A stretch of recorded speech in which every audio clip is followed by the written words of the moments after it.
Hello, everyone. So great to be here. Scott Zakheim, General Partner at Landmark Ventures. I run our digital tech practice. So if you're an enterprise digital marketer and you want to talk shop, please reach out. And if you are an emerging digital tech company, would love to chat as well and how we can make your business grow. This is an exciting moment for me. One of the coolest interviews I've ever done, welcoming Omri to join us on stage.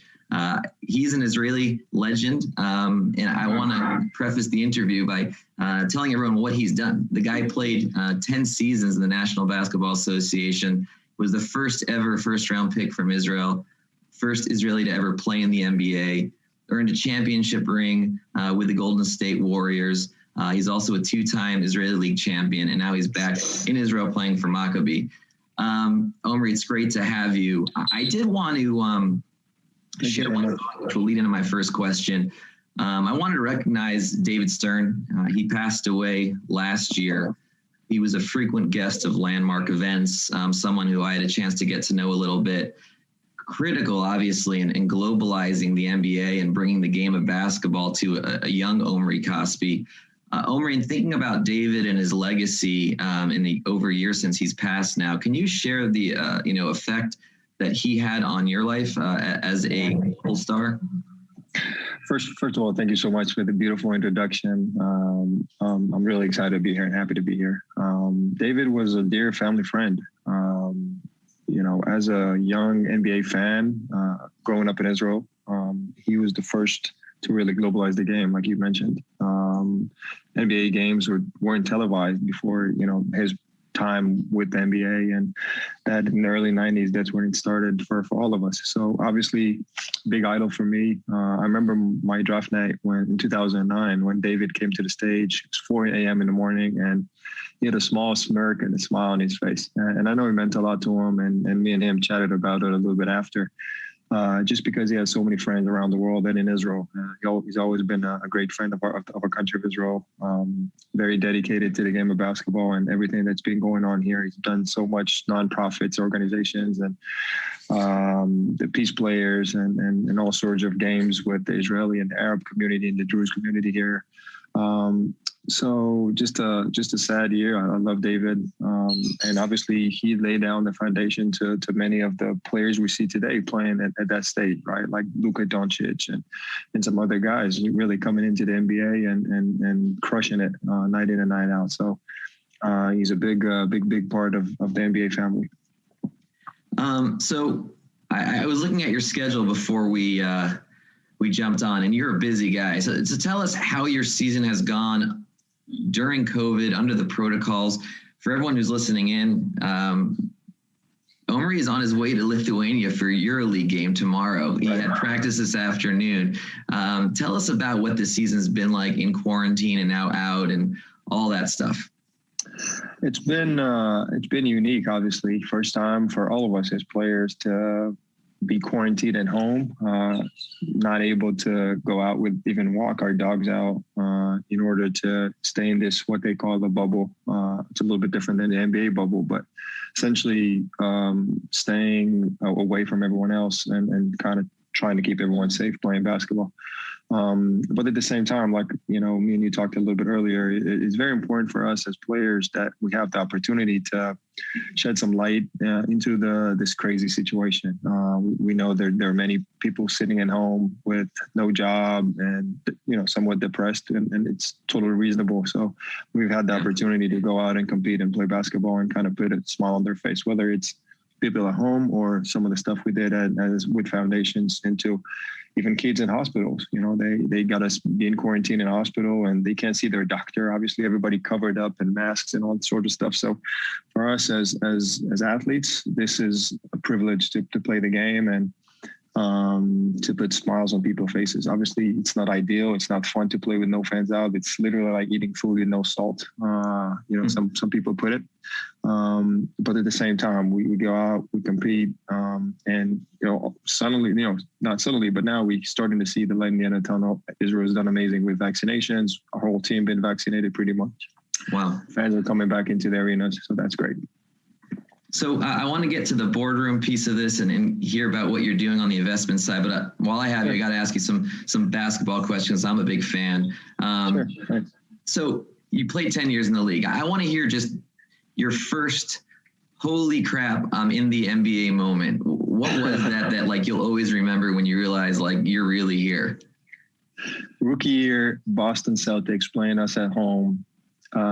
One thing I always hated, and I still do, when someone shoots a free throw and you got to box him out and you got to be the first one in, right? There's always like this big centers. Back then, the game was a bit different too. They used to play with two big centers. Yeah. And I'm going to my position and they box out, and I'm looking to my left and I see Kevin Garnett.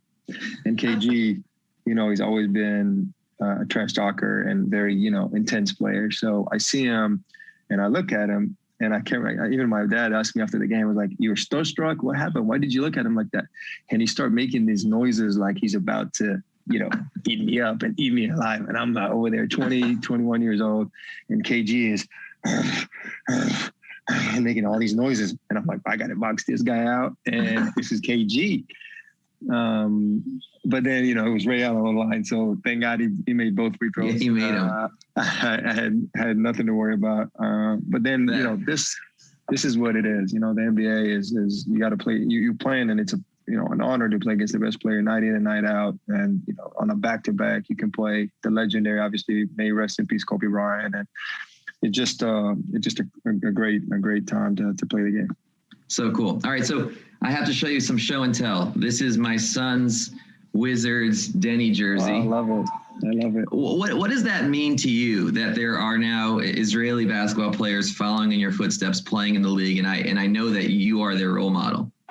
Oh, I love it. I couldn't be happier. I think, you know, many thoughts are coming through my mind when I see this jersey. Obviously, a big pride and obviously kind of passing the torch in a sense to Danny, for him to represent the Israeli basketball. If I had a small piece of Israeli kids dreaming, whatever it is, right?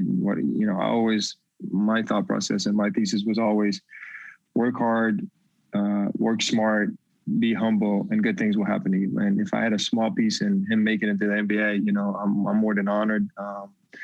You know, it reminds me a little bit of, you know, my jersey with the Kings in a sense, right? This is a team that he's always going to remember, the team that drafted him, the first, you know, practice, training camp, first NBA game, first, you know, preseason, et cetera. So, you know, these are memories that, you know, will last forever. So, you know, there's a long way to go. This is somewhat, you know, like real life. You got to compete. You know, there's ups, there's downs, there's night that the ball just doesn't fall and things don't go your way, and stuff like that. So you learn all of that in obviously in the first year in the NBA. But I'm really excited for him. I talk to him a lot, try to obviously give him his space as well. But at the same time, you know, I feel like I wish I had someone to kind of walk me through the NBA and what is it like going on, you know, East Coast, you know, road trip or West Coast trip, and what it's like playing in the league. So really happy for him and excited for him. So one last question, we'll get into business, but sure. I remember reading and seeing the story when you were on the Warriors and you were not put on the playoff roster. Steve Kerr made it a thing to go to the media and sing your praises and talk about how great a person you are, how much you meant to the team, and how much your contributions were critical to their success that year. And then I read in a follow-up that the Warriors then gave you a title ring for your efforts. Can you talk about what that meant to you in terms of Steve Kerr as a person and him going out of his way to talk about you and your contributions? First, I really appreciated it. You know, when he did talk, it meant a lot to me at the time. Obviously, you were at the height of your career. You were a week away from NBA playoffs, a couple of months, you know, 2 months away from hopefully winning a championship. Obviously, that team was destined to win. But, you know, Steve, there's a story I always tell, a small anecdote, you know, that some of the things that Steve does behind this, everybody knows Steve. He goes on TV many times in interviews, et cetera. But there was a young man from Israel that was had cancer, and the doctors didn't give him much time to live, unfortunately. And his biggest dream was to come and meet the Warriors. He was a big Warriors fan. So the family from Israel came over I told that to Steve. I said, Steve, there's a special situation. Would you consider them coming to practice? And he looked at me, and I'll never forget. He was like, it's not even a question. We'd love to have him, right? And we brought him into practice. Steve brought him down to the floor level. Usually the families, everyone stay at some sort of a balcony. So we brought him to the floor level. They watch practice. Think about it. Steph, KD, Clay, Draymond, all these guys. Right. And, I remember the picture after practice that Steve went out and talked to obviously the young man and his mom.